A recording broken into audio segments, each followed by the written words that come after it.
Nitesh Katara murder केस, tandoor murder केस, रंगाबिल्ला murder केस किंवा Nithari brothers murder केस, अशा अनेक घटना या भारतानं गेल्या अनेक वर्षांमध्ये पाहिल्या आहेत. पण या सर्वांना संपूर्ण रादर देशाला धक्का देणारी घटना घडली ती 2008 साली. एका 13 वर्षीय मुलीची हत्या झाली होती. भीषण म्हणजे त्या हत्येचा आरोप होता तिच्याच पालकांवर. हो, ही केस म्हणजे आरुषी तलवार मर्डर केस किंवा 2008 नोएडा डबल मर्डर केस. महत्त्वाची गोष्ट म्हणजे आज अनेक वर्ष झाली तरी या केसचा निकाल कधीच लागला नाही.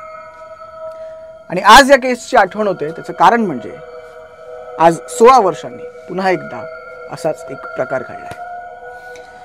एका AI कंपनीच्या CEOनं, एका आईनं आपल्या 4 वर्षांच्या पोटच्या मुलाला गोव्यात जाऊन मारून टाकलंय, त्याची हत्या केली. नेमकं प्रकरण काय जाणून घेऊया. नमस्कार, मी संकेत वरग आणि आपण पाहतात ABP माझाचा special show the crime diaries.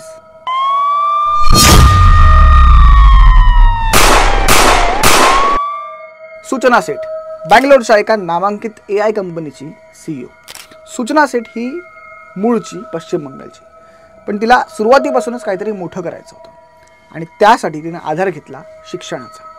2006 साली तिने फिजिक्समध्ये ग्रॅज्युएशन पूर्ण केलं. 2008 साली तिनं पोस्ट ग्रॅज्युएशन पूर्ण केलं. पुढे हार्वर्ड सारख्या नामांकित युनिव्हर्सिटीमधून तिनं फेलोशिप केली. त्यानंतर करिअर घडवण्यासाठी तिनं गाठलं बँगलोर आणि बँगलोरमध्येच काम करता करता ती एका व्यक्तीच्या प्रेमात पडली. दोघांनी 2010 साली लग्नही केलं. पुढे 2019 साली या दाम्पत्याला एक मुलगा सुद्धा झाला. पण पुढे काही काळ गेला आणि दोघांमध्ये खूप भांडणं सुरू झाली आणि या भांडणाचं रूपांतर झालं घटस्फोटात. दोघांचा घटस्फोट झाला. पण या डायव्होर्स नंतरही एक प्रकरण अधिक लागलं, त्यांच्या मुलाच्या कस्टडीचं. त्यांच्या मुलाच्या कस्टडीवरून दोघांमध्ये भांडणं व्हायची, अक्षरशः राडे व्हायचे. पण अखेर कोर्टाचा निकाल आला आणि कोर्टानं सूचनाच्या पतीला त्याच्या मुलाला भेटण्याची परवानगी दिली. दर रविवारी तो त्याच्या मुलाला भेटू शकत होता. इथपर्यंत लक्षात ठेवा. आता या प्रकरणाचा भाग 2.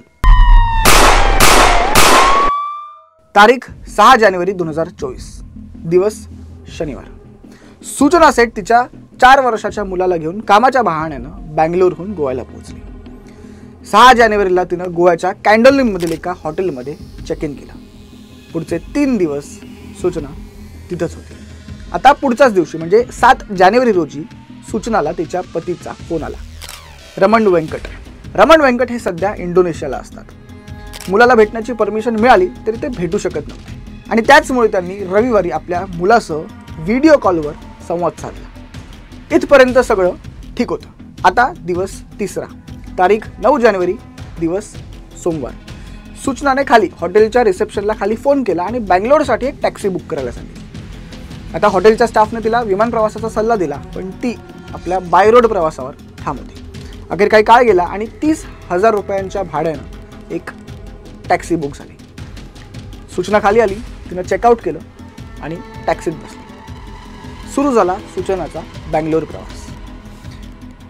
मात्र यावेळी हॉटेलच्या स्टाफला एक गोष्ट खटकली आणि ती म्हणजे माघारी जाताना सूचनासोबत तिचा 4 वर्षांचा मुलगा नव्हता. आता चेकआउट नंतर डेली रुटीनप्रमाणे हॉटेलचा स्टाफ पोहोचला सूचनाच्या रूममध्ये. आता तिथे क्लिनिंग सुरू करताच त्या स्टाफला दिसले रक्ताचे डाग.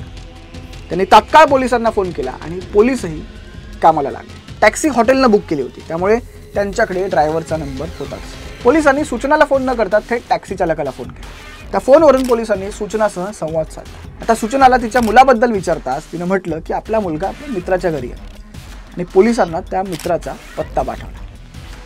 पोलिसांनी तात्काळ एक टीम त्या पत्त्यावर रवाना केली. पुढे हा पत्ता शोधताना पोलिसांना कळलं की हा पत्ता चुकीचा आहे. सूचनानं केलेली ही पहिली चूक. पोलिसांचा विश्वास इथेच बळावला.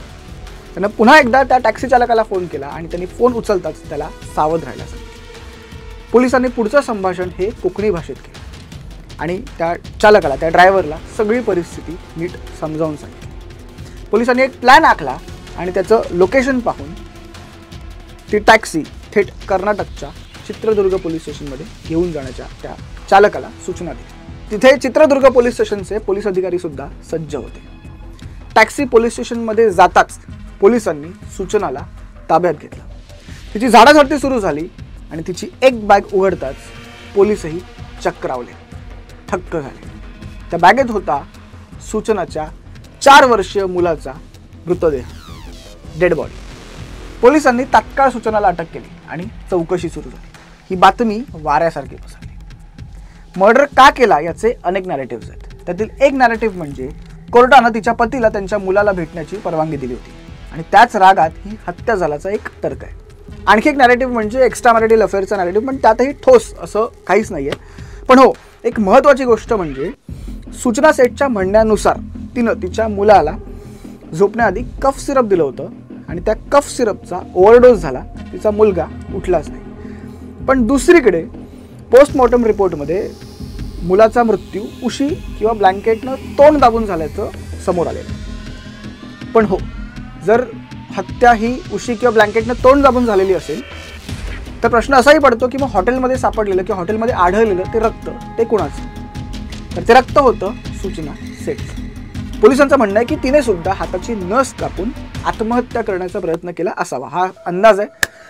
अजून याच्यावरही शिक्कामोर्तब नाही आहे. पण हो, ही होती ही संपूर्ण गोवा मर्डर केस. हे होतं संपूर्ण प्रकरण. आता याला अजून काय अँगल्स येतात, किती वळणं घेते ही केस माहीत नाही, येणारा काळच ते सांगेल. पण हो, एक गोष्ट नक्की ते म्हणजे या एका केसमुळे संपूर्ण देश हा पुन्हा एकदा हादरलाय. धन्यवाद. एबीपी माझा, उघडा डोळे बघा नीट.